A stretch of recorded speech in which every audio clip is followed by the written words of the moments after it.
How you going, guys? It is Jetsam here, and welcome back to DCS on the F-100 Sabre. Today we're going to do a real quick, general basic flying lesson on how to fly the F-100 up here. Now, most of the time I fly without the pitch and yaw dampener on. I find it pretty easy to do it, but if you want it on, you can, and it does make the aircraft a lot more stable.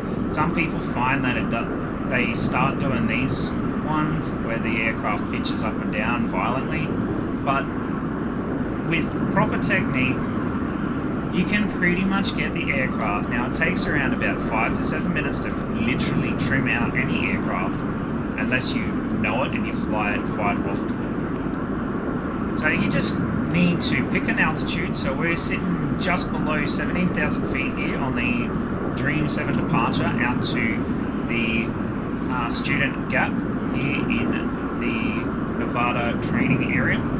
So the student gap is just a little bit further up. There is the green zone for gate 3. Once we head over that lake, the gap is just over there by those mountains where a lot of the air training is done. Right, we're slowly departing out here now from the Dream 7, so we're well and truly out. So just maintaining 17,000 is really good. For people that want to master this aircraft, now I've been flying it quite some time now, you just need to constantly fly it. You're not going to be a master at any aircraft in DCS flying it once and then not flying it for a while and flying something else. So pretty much just keep practicing over and over and over again. So all I'm trying to do is just maintain that 17,000 plus or minus 500 for myself, then just try and bring it to closer again, like plus or minus 400, plus or minus 300, plus or minus 200, and try and keep that consistent throughout all your flying. Okay, so over here from that mountain to that mountain is training area that we have on my map that I have created. So we'll go on and head out there, just having a look at where that, yep, so there it is. So basically from over there, those mountains, up to the northern mountain, basically in around this area. We don't want to go too far, so I'll show you on the map. We don't want to go too far out this way, we might get hit. So basically that mountain up to these mountains, over to the mountain on the far side, all the way over there. So, how to turn the Sabre. Alright, now you can do this one or two ways. You can turn the manual page on and bring the small, turn this knob to small, just so you can plot that on the horizon, like so. You put that on the horizon like that, the aircraft should maintain a 1,000 thing. So we'll just slowly bring it up. You want to be, this little part here, you want on the horizon, a part of the HUD, you just want to sit it on the horizon, just there.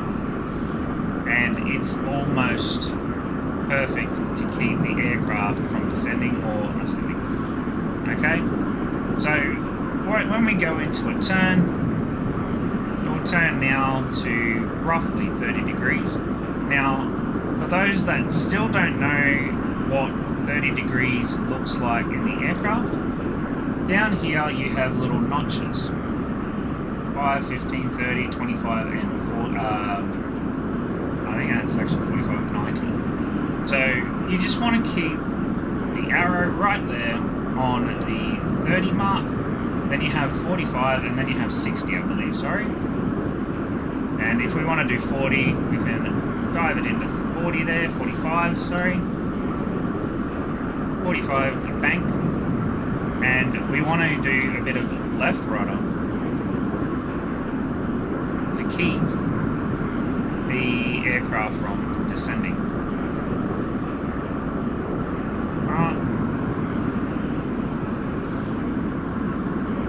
So that's how you do that, and then you can just keep the aircraft going right around, just watching your speed. Make sure your speed is staying around about the 350, 400 mark at all times. Alright, so we'll bring out of that, and when, if you want, you can switch on the yaw dampener, and it really does help with a lot of the movements of the aircraft as well. So you turn the yaw dampener on, which is just there in front of, it's the pitch yaw and pitch yaw dampener. No, it's not. Yeah, just pitch and yaw, no roll, and that'll help you quite a lot when flying this beast. So same thing again. We'll go to the left, set it on the 30, and if you can maintain the turns at your desired altitude, plus or minus what you want, just keeping it there. Having a look at what it is on the, so you put it there on the altitude indicator, you set it on the 30, and then you look out and you go, okay, that's what the picture looks like. Oh, yep, I am sitting pretty much on what I want. That's what the picture looks like. You probably, after a while, don't even have to look down at that gauge. You could just throw it in to each individual circle, whatever, the turn, and once you get that picture in your head, you don't have to look down at your controls, because you know, okay, that's the image that I'm looking at when I'm turning at 30 degrees. Look down, boom, I'm at 30, okay? Look around, I want to turn back the other way. Get that image stuck in your head like that, okay? Is that 30? Having a look down, perfect, on 30. Just keep doing it over and over and over again, and eventually you will learn how to turn the aircraft and maintain your altitude. I did drop a little bit there because I'm talking. But yeah, just maintaining and trying to keep the aircraft from falling out of the sky and descending or ascending rapidly during turns. In combat situations, it's a little harder to do that, and obviously it wouldn't be really focused on the visuals, but this is only basic handling of the aircraft. Alright? So other things that you can do to learn the basic handling of the aircraft is when you come up and you're like quite high up, so we'll turn to the south here, and we can go into slow flight. So we'll maintain the 17,000, so we'll bring it up, and we'll start heading to the south, so we'll bring it right around, climbing up to 17,000 again. And we can just start practicing our landing, which is really good because we'll be doing the landing lesson next. But we can do it up in the air. So if you do get into that lovely saber dance, you can rectify it with 10,000 feet of altitude before you hit the deck.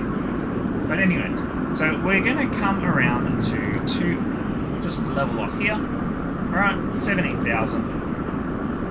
Alright, trying to maintain as best you can, and then we'll go ahead and we'll bring the engine all the way back to around 200. Okay, so we'll let the aircraft sort itself out, let it slow down, maintaining your altitude, so you may have to put some trim in here to keep that altitude.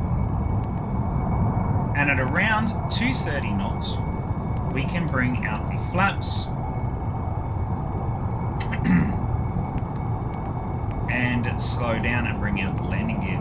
And what you're trying to aim for is 210 knots, which is a nice and slow flight with this aircraft. And when you get down to the 210, you only want to use rudder. Okay, so we're at 250 now, we're under 250, so we could lower the first set of flaps. Alright, we're below 230, so we can lower the landing gear. Now we are losing a lot of speed now, so we're going to slowly bring up the speed without the compression stall.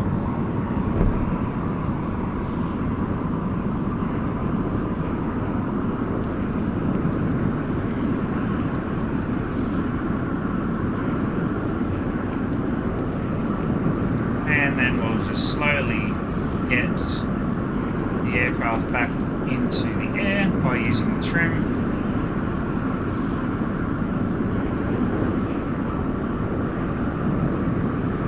Keeping at the 200 mark. So keep the needle at 200 and there you go. Now I've trimmed out for level flight here, which is pretty good. And sitting at around 190 knots. Okay, now if I wanted to turn, now if we have a look outside,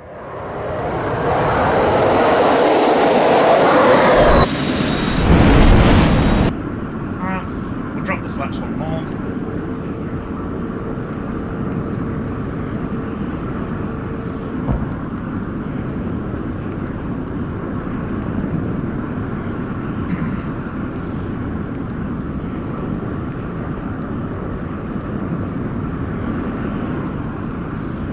And then if I wanted to turn at this speed, I use left rudder, okay, to throw us into a bit of a roll, not too much, nice and steady. There we go, we're at a 25-30 degree roll.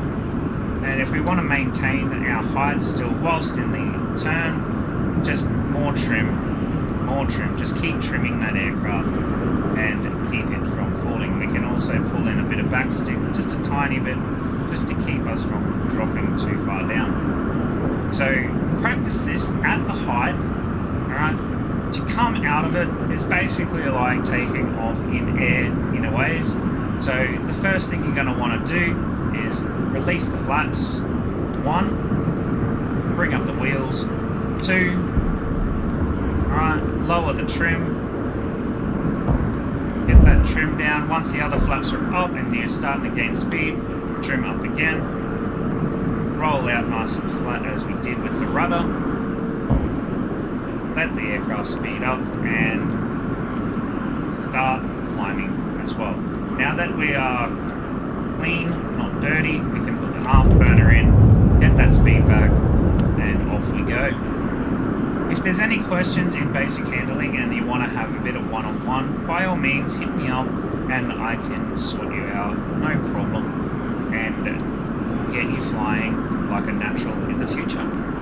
Thanks for watching, guys, and I really hope that this basic flying was good, and I hope that we can do some more advanced techniques in the future and show you what this aircraft is capable of without the unnecessary scare tactics that some of the real pilots have said with the Saber Dance and all that sort of stuff.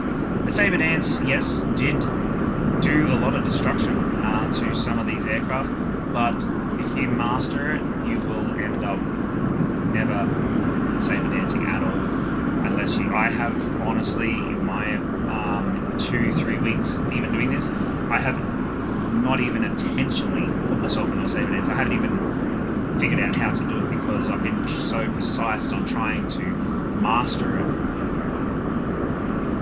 very, very slowly, than just throwing it into a landing or a misconfiguration. If I don't like the configuration in landing, I just go around. I don't try and fight the aircraft, so I have not yet fallen into the Saber Dance yet. So I'm still learning.